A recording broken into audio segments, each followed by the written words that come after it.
kanter, isang napakagandang umaga na naman sa inyo. At sa araw na ito ay subukan na naman natin mag-hunting ng alimukon, dahil sa medyo umayos yung panahon natin, kaya yun, umabsin muna tayo sa ating trabaho doon sa bahay, at makapag-hunt lang ng alimukon, At ito pala yung kasama ko ngayon. Ayan, Taod ka pulot na gagahi. naglalagay siya ng pulot doon sa sanga ng bayabas, Ayan, At dala ko nga palang pangati, mga kanter, ay si Uno. Ito yung mga pangati namin. Yan si Uno.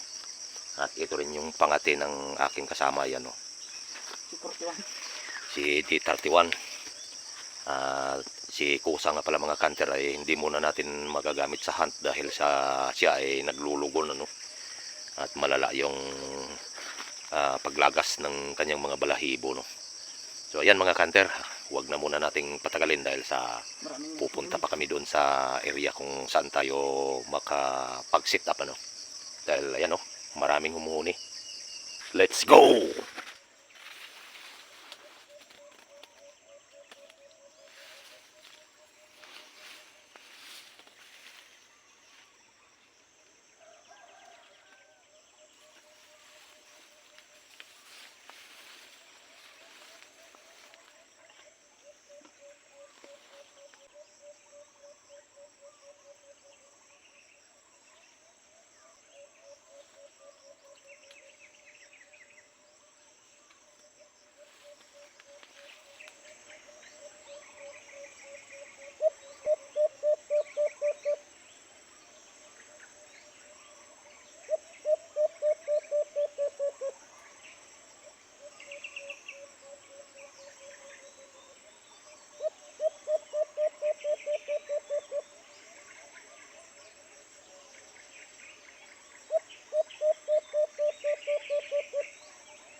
pangalawang nakuha natin dito mga kanter sa spot na to.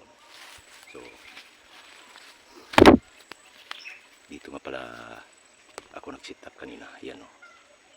So, linihis ko lang ng konti dito sa kabila yan. So, subukan pa natin dito mga kanter. Baka yan, umuhuni pa si Uno.